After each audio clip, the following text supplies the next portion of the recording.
அஸ்ஸலாமு அலைக்கும். உங்கள் மீது சாந்தியும் சமாதானமும் உண்டாகட்டும். இன்றைய காலை பொழுது உங்கள் அனைவருக்கும் இனிய பொழுதாக அமைய எல்லாம் வல்ல இறைவனை பிரார்த்தித்தவனாக இன்றைக்கும் கோயத்துடைய பல முக்கியமான செய்திகளை பற்றி தான் பார்க்க போகிறோம். வீடியோவை கடைசி வரைக்கும் பாருங்க.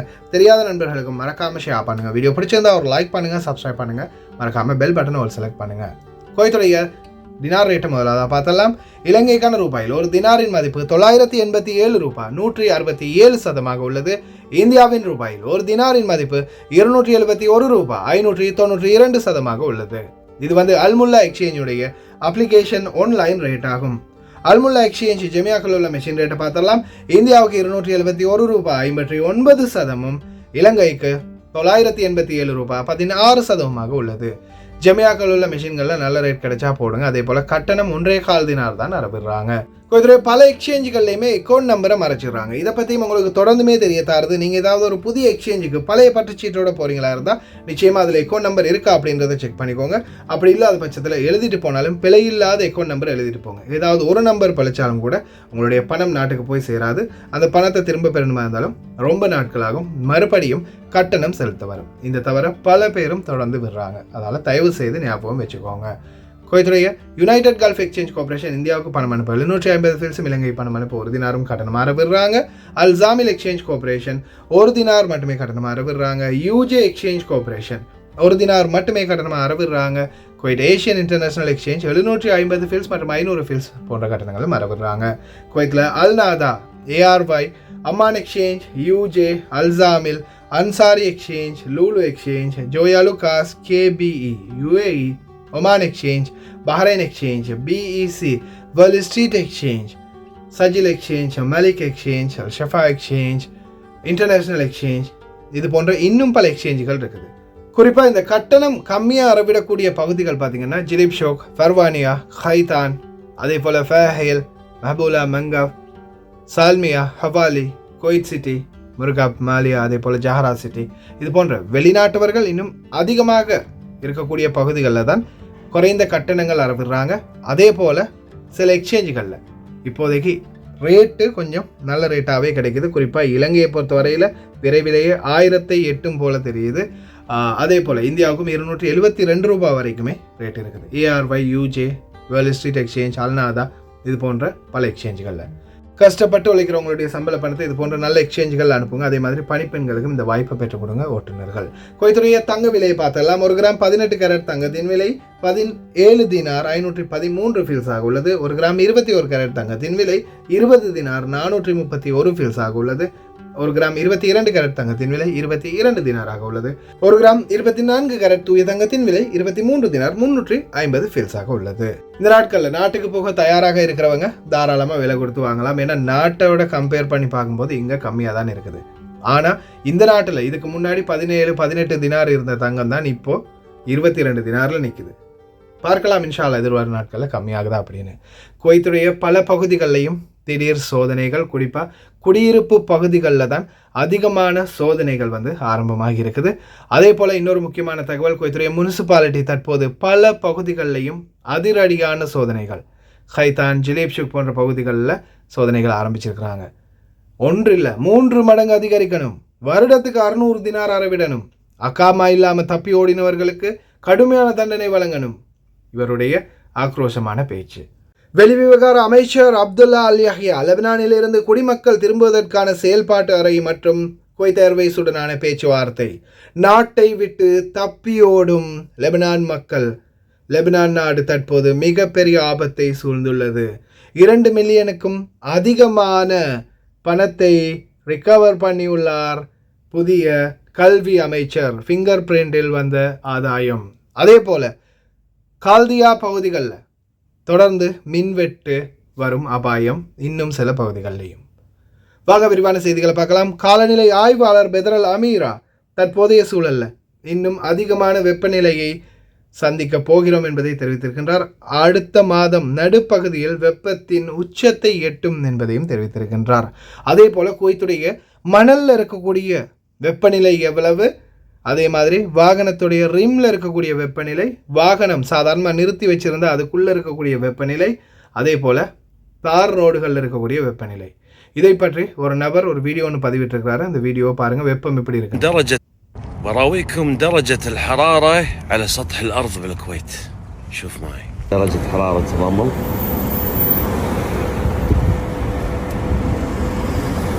70.5. تخيلوا على الرمل 70.71. درجة حرارة الرنج تخيلوا، هذه درجة حرارة الرنج، هذه درجة الحرارة على الكرم. يقول لك حمارة القايلة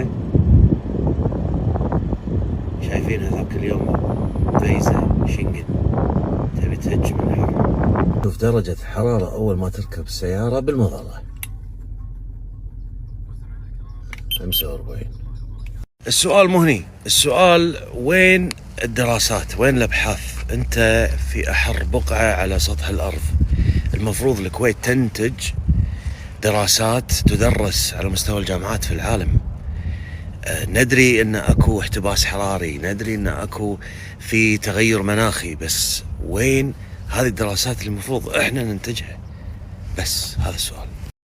வெளிவிவகார அமைச்சர் அப்துல்லா அல் யஹ்யா தற்போது உடனடியாக வேலைகளை அமுல்படுத்தியுள்ளார். லெபனானிலிருந்து குடிமக்களை இந்த நாட்டுக்கு அழைத்து வரும் வேலை திட்டத்தை. அதே போல் லெபனான்லேயும் அதே மாதிரி ஜோர்டான்லேயும் 2 நாட்டிலையுமே தற்போதைய சூழல் ரொம்ப குழப்பமான ஒரு சூழலாக இருக்குது.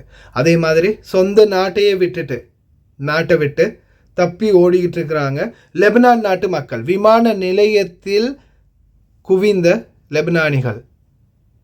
லெபனான் ஜோர்டான் இந்த 2 நாடுமே தற்போதைய சூழலில் மிக மோசமான ஒரு போர் சூழலை சந்திக்க நேரிடும் அப்படின்னு தெரிவிக்கிறாங்க. இன்ஷா அல்லாஹ் எல்லாம் வல்ல இறைவன் தான் பாதுகாக்கணும். ஏன் இந்த மாதிரியான சூழல் அடிக்கடி இந்த அரபு நாடுகளுக்குள்ள, அதுவும் குறிப்பாக லெபனான், ஜோர்டான், சிரியா இந்த நாடுகளுக்குள்ள தொடர்ந்துமே ஏதாவது ஒரு பிரச்சனை வந்துக்கிட்டே தான் இருக்குது. அதே மாதிரி பலஸ்தீன் மக்களுடைய கண்ணீருக்கும் கஷ்டத்துக்கும் எல்லாம் வல்ல இறைவன் விரைவில் தீர்வை கொடுக்கட்டும். அடுத்ததா பவர் அவுட்டேஜ் பார்ட்ஸ் ஆஃப் கால்தியா பகுதிகளில் தொடர்ந்து மின்வெட்டு. 2 ஊட்டங்கள் சேவையில் இல்லாததால் கால்தியா பகுதியில் சில இடங்களில் மின்சாரம் தொடர்ந்தும் தடைப்படும் அபாயம். இப்போதைக்கு 2 ஜெனரேட்டர் பழுதாகி இருக்கிறதா தெரிவிச்சிருந்தாங்க. இன்னும் 2 ஜெனரேட்டர்களை புதிதாக கொண்டு வர போகிறதா தெரிவிச்சிருந்தாங்க. ஆனால் அதுக்கிடையில் மறுபடியும் ஒரு பிரச்சனை உருவாகி இருக்குது. கால்தியா பகுதி மட்டுமில்லை, குவைத்துடைய பல பகுதிகளிலையுமே தொடர்ந்தும் மின்சாரம் இல்லாமல் போகும் அபாயம் இருக்குது. குறைந்தது ஒரு 2-3 மணித்தியாலம் 5 மணித்தியாலம் மின்சாரம் இல்லாமலே இருக்க வேண்டிய சூழல் வரும். மின்சாரத்தை விரயம் செய்யும் போது நிழலின் அருமை வெயிலில் தெரியும் அப்படின்னு சொல்லுவாங்க இல்லையா, அது மாதிரி தயவு செய்து இப்போதைய சூழலில் வெளிநாட்டவர்களாகிய நாமளுமே மின்சாரத்தை சிக்கனப்படுத்த முயற்சி பண்ணணும். ஏன்னா நாமளும் இந்த நாட்டில் தான் வாழ்கிறோம். மின்சாரம் இல்லாமல் நம்மளாலையும் தான் இருக்க முடியாது. அறைகள்லேருந்து வெளியாகும்போது லைட்ஸை ஆஃப் பண்ணுங்க, எக்ஸாஸ்ட் ஃபேன், பாத்ரூமில் இருக்கிற ஃபேனை ஆஃப் பண்ணுங்க, தேவையில்லாத ஃப்ளக் ஏதாவது அடிச்சிருந்துச்சுன்னா அதை கழட்டி விடுங்க. முக்கியமாக இந்த மேலே ஹீட்டர் வந்து இந்த நாட்களில் தேவைப்படாது. ஏன்னா வார தண்ணியே கொதி தண்ணி மாதிரி தான் வருது. அதுக்குள்ளே ஹீட்டர் வேறு எதுக்கு? ஹீட்டர் ஒரு நாளைக்கு 16,000 கிலோவாட் கரண்ட் வந்து யூஸ் பண்ணுது அப்படின்னு சொல்கிறாங்க 2 ஹீட்டர் வேலை செஞ்சுன்னா. கடந்த காலங்களில் அதுக்குரிய வீடியோ ஒன்று நான் போட்டிருப்பேன்னு நினைக்கிறேன். தயவு செய்து மின்சாரத்தை சிக்கனமாக பாவிச்சுக்கோங்க. இல்லைன்னா குவைத்திகள் மட்டும் இல்லை, கஷ்டப்பட போகிறது நாமளும் தான், ஞாபகத்தில் வச்சுக்கோங்க. கல்வி அமைச்சர் டாக்டர் ஆதில் அல் அத்வானி கைரேகை முறையை நடைமுறைப்படுத்திய பிறகு முன்னாள் மற்றும் தற்போதைய ஊழியர்களிடமிருந்து 2,20,86,426 தினார்களை நிதி பாக்கியில் திரும்ப பெற்றுள்ளார். அனைத்து பரிவர்த்தனைகள் மீதான கட்டுப்பாட்டை இறுக்குவது மற்றும் தேசத்தின் வளங்களை பாதுகாக்க ஒரே வழியில் அமைப்புகள் மற்றும் ஒழுங்குமுறைகளை பயன்படுத்துதல். காலையில் போய் ஃபிங்கரை வச்சுட்டு வேலைக்கு போகாமல் அதுக்கப்புறமா 2வது ஃபிங்கரையும் வச்சுட்டு போனவங்க, சைன் வச்சுட்டு சம்பளம் எடுத்தவங்க எல்லாருக்குமே இனி அதிரடி ஆப்பு. அதெல்லாம் சரி, ஒரு வருடத்துக்கு 600 தினார் நீங்கள் கட்டாயம் அறவிடணும். அக்காமை இல்லாமல் வீட்டை விட்டு தப்பி ஓடினாங்கன்னா தப்பி ஓடினவங்களுக்கெல்லாம் சலுகை கொடுக்கக்கூடாது. அவங்களுக்கெல்லாம் ஒரு வருஷத்துக்கு 600 தினார், 5 வருஷம் இருந்தால் 5 வருஷத்துக்கும் 600 தினாரை 5 தடவை அறவிடணும். தப்பி ஓடினாங்க அவங்களுக்கெல்லாம் மன்னிப்பு கொடுக்கக்கூடாது அப்படின்னு ரொம்பவும் ஒரு கராரான ஒரு பேச்சை பேசியிருக்கிறாரு. ஆனால் இவருக்கு அவருடைய மொழியிலேயே அழகான ஒரு பதில் வீடியோட இருக்குது. يعني فعلا ما عالجت انت القضيه ما عالجتها. أنت زدت منها. لو كل خادم ينحاش من كفيلة أو خدامة تنحاش من كفيلة تروح لأماكن لا نعلم فيها أوكار دعارة أو أشياء أخرى، ها؟ وقالوا بعد فترة وزارة الداخلية ينزل من عندهم قانون إعفاء، اقعد اقعد اقعد اقعد اقعد، وبعدين يروح هذا المعاوي يدفع له 500 دينار، منحاش 3 سنوات 4 سنوات يدفع له 600 دينار. ليش أنا دفع 600؟ لا، حامض على بوزة، مو 600 دفعة، ما دفع 600، دفع دبل الدبل. 3 سنوات أدفع دبل، 5 سنوات دبل. إذا كان هو منحاش من وزارة أنا أخليه أقول له أسوي لك إعفاء، أوكي أسوي لك إعفاء، لكن السنة حسبها عليه مو 600 دينار، 1000 دينار السنة. اي نعم تفضل. اي انحاش كل سنة يبي يدفع 600 عادل تمام. زين هو ليش يعني انحاش؟ انتوا ليش ما تفكر من انحاش ناس؟ في عندهم شنو مشكل؟ انا عندي سؤال الحين. هذا فيديو انا اوريك الحين. شوف يا جماعة الخير يا كويتيين الناس، شوف هذا الحين انا غيرت انا صورة على شنو السؤال هني. هذا الكفيل الحين خدامه استقل راح يجي، شنو نسوي؟ شنو هذا الموضوع؟ يعني هذا الشخص هني خدامه يجي، شنو هذا الموضوع؟ يعني حق شنو يجي؟ يبي يستقل حق الكفيل ولا يبي يستقل داخل البيت؟ يعني هذا شنو موضوع؟ يعني يصير هذا يصير مو حرام؟ يعني يقدر كذي؟ يعني هو اي شيء يسوي حاضر؟ يعني حريمنا يجي حق كذي؟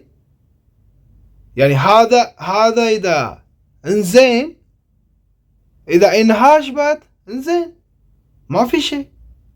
ليش هو غلطان؟ يعني هي غلطان. اذا هو مو غلطان هي ما راح يغلطان، ما راح ينحاش. يعطوه معاش، ليش خلي معاش؟ ليش يمشي معاش؟ ليش ما ياتي اكل؟ ليش ما ياتي جاسة؟ ليش ما تخلي نوم بكر؟ يا جماعة انت كله شوي غلط، بعدين اذا انهاش لا تقول فوق الراس اللي قدامه.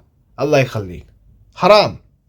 இவர் சொல்றாரு கட்டாயமா 600 தினார் வாங்கணும்னு. தப்பி ஓடினாங்க எதுக்குன்றத பத்தி ஒரு காலமும் யாருமே சிந்திக்கிறது இல்லை. அதே மாதிரி தப்பி ஓடினதுக்கான காரணம் என்ன அப்படின்றத கேட்டு அதுக்கான நீதியை பெற்றுக் கொடுக்கறதுக்கும் எங்களுக்கு தகுந்த சம்பந்தப்பட்ட அதிகாரிகள் முயற்சி எடுக்கிறதுக்கு இல்லை. எவ்வளோ ஒரு பெண் தானே, அவளை எவன் தடவினா என்ன, எவன் என்ன பண்ணா என்ன அப்படின்னு நினைக்கக்கூடிய ஒரு கேவலங்கட்ட ஜென்மங்களாக இன்றைக்கி ஏஜெண்டாக இருக்கலாம், எம்பசி அதிகாரிகளாக இருக்கலாம் வாழ்ந்துக்கிட்டு இருக்கிறாங்க. அவங்க குடும்பத்து பெண்களை தொட்டாலும் கூட இப்படித்தான் இருப்பாங்க போல, எந்த ஒரு உணர்ச்சியும் இருக்காது போல. ஏன் இன்னொரு பெண்ணுக்கு அநீதி நடக்குது, அதை பார்த்தும் பார்க்காம இல்லை அதை பற்றி சொன்னாலும் கணக்கெடுக்காமல் இருக்கிறீங்கன்னா, அப்போ உங்கள் வீட்டு பெண்களை யாராவது ஏதாவது பண்ணினாலும் ஆதி உங்களுக்கெல்லாம் சும்மா போலாது. இல்லைன்னா தான் அவ்வளோ ஜெனிவினாக நடவடிக்கை எடுத்திருப்பீங்களே. இந்நேரம் இந்த மாதிரி பெண்கள் பாலியல் தொல்லைகளுக்கு முகம் கொடுக்கும்போது, இந்த மாதிரி பிரச்சனைன்னு வந்து எம்பசியில் சொல்லும்போது ஆதாரம் இருக்கா, வீடியோ இருக்கா, இப்படித்தான் எல்லாரும் வந்து சொல்கிறீங்க பாபா கை வச்சார் மாமா கை வச்சார் போய் உட்காருங்க அப்படின்னு சொல்லக்கூடிய எத்தனையோ பெண் அதிகாரிகள் இன்றைக்கு வரைக்கும் இருக்கிறாங்க. அந்த பெண்மணிகள்கிட்ட நான் கேட்கக்கூடிய கேள்வி என்னென்ன, இந்த தூதரகத்தில் இருக்கக்கூடிய இந்த அதிகாரிகள்கிட்ட உங்களுடைய வீட்டு பெண்களில் கை வச்சாலும், உங்கள் குழந்தைகளில் கை வச்சாலும், உங்கள் தாயில் கை வச்சாலும் இப்படித்தான் இருப்பீங்களா? அப்படி உங்களுக்கு ஆத்திரம் வருதுன்னா நடவடிக்கை எடுங்க. உங்கள் அம்மா எங்கள் அம்மா என்ன சும்மாவா? எல்லாரும் ஒரே அம்மா தான், ஒரே சகோதரிகள் தான். பெண்களுக்கு ஒரு அநீதினா நிச்சயமாக அதிகாரிகளை முயற்சி எடுங்க. வாராந்திர சோதனை பல பகுதிகளிலையுமே சோதனை 37,831 விதிமீறல்கள் பதிவாகி இருக்குது. அதே போல் சட்டப்பூர்வ வயதை அடையும் முன் வாகனம் ஓட்டிய உரிமம் இல்லாத பல சிறுவர்கள் கைது செய்யப்பட்டிருக்கிறாங்க. அதே மாதிரி பல வாகனங்கள் மற்றும் போதைப் பொருள் சம்பந்தமாக 7 பேர், வாகனங்கள் மோட்டார் சைக்கிள்கள் உட்பட பலரும் கைது செய்யப்பட்டிருக்கிறாங்க. இந்த நாட்களில் குறிப்பாக குடியிருப்பு பகுதிகளில் அதிகமான சோதனைகள் இருக்குது. ஒவ்வொரு குடியிருப்பு பகுதிகளையும் இந்த டெலிவரி ஓட்டுநர்களாக போகிறவங்க, பைக் ஓட்டுநர்களாக இருக்கலாம், கார் ஓட்டுநர்களாக இருக்கலாம், அதே மாதிரி இந்த ப்ரைவேட் டாக்ஸியில் ஆள் ஏற்றி போகிறவங்க, இப்படி நிறைய பேர் சிக்கிட்டே இருக்கிறாங்க. தயவு செய்து ரொம்ப கவனமாக இருங்க. நம்ம தொடர்ந்துமே சொல்கிற ஒரே ஒரு விடயம், இந்த நாட்டில் இப்போ சொந்தமாக வண்டி வச்சு ப்ரைவேட்டாக டாக்ஸி ஓட்டுறது, இந்த டெலிவரி பண்ணுறது, இதெல்லாம் கடைசி வரைக்குமே செல்லுபடி ஆகாது. பிடிப்பட்டிங்கன்னா நிச்சயமாக ஃபிங்கர் வச்சு நாடு கடத்திடுவாங்க. அது உங்கள் பாபா இல்லை, பாபாவுடைய பாபா வந்து வாஸ்தா வச்சாலும் முடியாது. ஏன்னா இப்போது உள்துறை அமைச்சர் ஷேக் ஃபஹத் யூசுப் சவுத் அல் சபா என்ன சொல்லியிருக்காருன்னா, யாருமே இல்லை ஃபஹத் யூசுஃபுக்கும் மேலே, பனி ஆதம் மாக்கு, அதுதான் என்னுடைய உத்தரவு, என்னுடைய கட்டளைக்கு மேலே யாருமே இல்லை, அதை நீங்கள் செயல்படுத்தி ஆகணும் அப்படின்னு தெரிவிச்சிருக்கிறாரு. தயவு செய்து ரொம்ப கவனமாக இருங்க. பொது தீயணைப்பு படையின் செயல் தலைவர் கடற்படை வீரர்களின் பாதுகாப்பை உறுதி செய்தல், பணி முன்னேற்றத்தின் பொறிமுறையை சரிபார்த்தல் மற்றும் தயார் நிலை மற்றும் ஆயத்தத்தை தீர்மானித்தல் ஆகியவற்றில் பொறுப்பேற்றுள்ள கடல் தீயணைப்பு படை புள்ளிகளின் ஆய்வு சுற்றுப்பயணத்தை நடத்தி வருகின்றார். கடலோர காவல் படை தொடர்ந்துமே தயார் நிலையிலே இருக்கிறாங்க. அதே மாதிரி நேற்றைய தினம் 4வது ரிங் அதிவேக சாலையிலேயும் ஒரு வாகனம் ஒன்று தீப்பற்றி எறிந்ததாக ஒரு வீடியோ காட்சி ஒன்று பதிவாகி இருந்துச்சு. தயவு செய்து வாகன ஓட்டுநர்களே, உங்களுடைய வாகனத்தில் ஏதாவது தீப்பற்றக்கூடிய பொருட்கள் இருந்தால் அதை முடிஞ்ச வரைக்கும் தவிர்த்துக்கோங்க. அதே மாதிரி வாகனத்தில் பெட்ரோல் ஃபுல் பண்ணுறீங்களா இருந்தால் தயவு செய்து இப்போதைக்கு வாய் வலியை நிரம்ப அடிக்காதீங்க, ஃபுல் டேங்க் பண்ணாதீங்க. முடிஞ்ச வரைக்கும் கொஞ்சம் கம்மியாக பெட்ரோல் போட்டுக்கோங்க, அதுதான் சிறந்தது. ஏன்னா ஏதாவது ஒரு விபத்து நடந்தாலும் கூட வாகனம் முற்றுமுழுதாக எரியாமல் இருக்கணும்னா தயவு செய்து நிச்சயமாக ஃபுல் டேங்க் அடிக்கிறத, இந்த வெப்ப காலங்களில் ஃபுல் டேங்க் அடிக்கிறத தவிர்த்துக்கோங்க. அடுத்ததாக மிக முக்கியமான தகவல், 3 ஆசிய நாட்டவர்களை வந்து கைது பண்ணியிருக்கிறாங்க பொது குற்றப்புலனாய்வுத்துறை திணைக்களம். இவங்க வந்து பார்த்திங்கன்னா மருத்துவ மையத்தில் இருந்து மானிய விலையில் வழங்கப்படும் மருந்துகளை திருடி மறு விற்பனை செய்த குற்றத்துக்காக மளிகை கடைகளில் வைத்து இதை விற்றதாக குற்றம் சாட்டப்பட்டுள்ளது. இவங்களை கைது பண்ணியிருக்காங்க. அதே மாதிரி பல தொகை மருந்துகளையும் வந்து கைப்பற்றி இருக்கிறாங்க. யாருப்பா நீங்கள்லாம்? டாக்டர் வேலையே பார்த்துருக்குறீங்க கடைசியில். அதே மாதிரி இப்போ இதில் இருக்கிற இன்னொரு கேள்வி என்னென்னா, இவங்க இதை மருந்துகளை விற்கிறாங்கன்னா இதை வாங்குறது யார்? அப்போ இந்த மாதிரி இடங்களில் கூட போய் மருந்துகள் வாங்கி உபயோகப்படுத்துகிறவங்க இருக்கத்தான் செய்கிறாங்க. தயவு செய்து முட்டாள்தனமான வேலைகள் பார்க்காதீங்க. இந்த பெட்டி கடைகளில் பக்காலாக்களில் போய் மருந்துகள் எதுவுமே வாங்காதீங்க.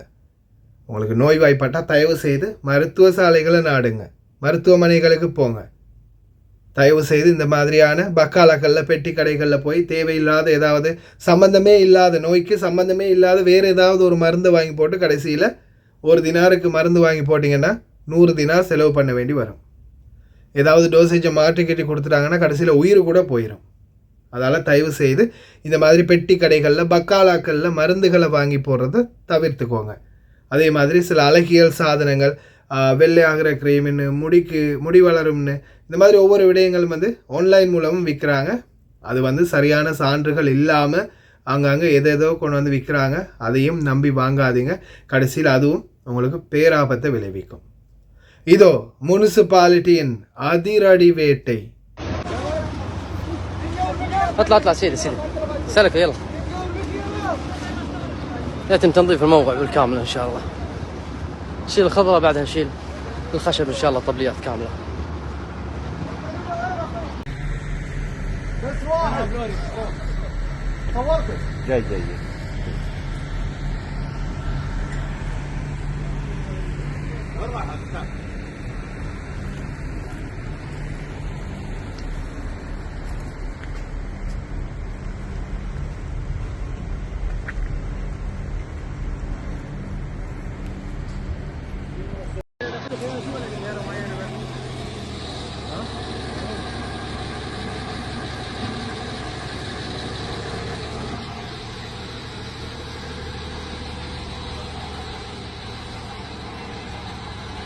கைதான், ஜிலேப் ஷோக், ஃபர்வானியா, அதே மாதிரி இந்த பங்காளி மார்க்கெட்களை தான் அதிரடியாக டார்கெட் பண்ணியிருக்கிறாங்க.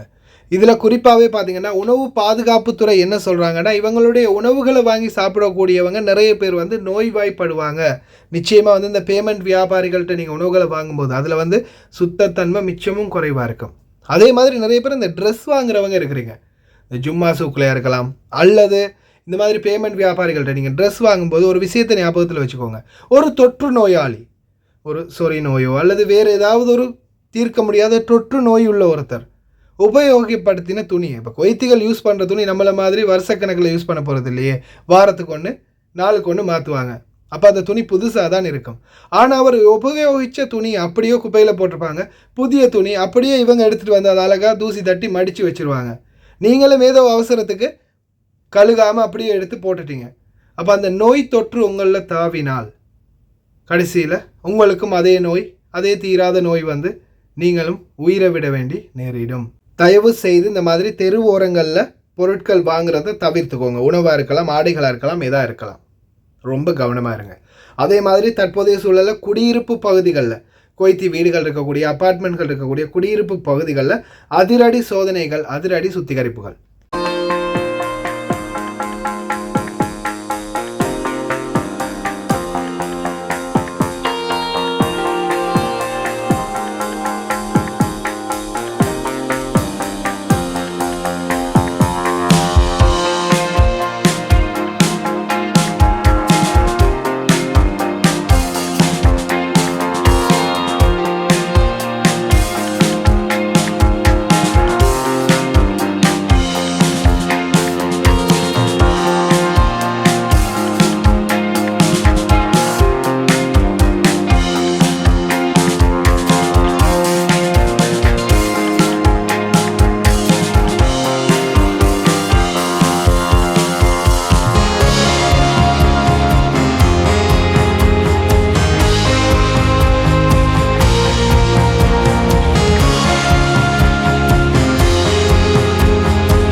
அடடா, கார்கோ போடுறதுக்கு வச்சுருந்த சோஃபா செட்டை காணுமே, அந்த கபர்ட்டை காணுமே, கார்கோ பெட்டி எடுக்கிறதுக்காக வச்சுருந்த பலகைகளை காணுமே அப்படின்னு தேடாதீங்க.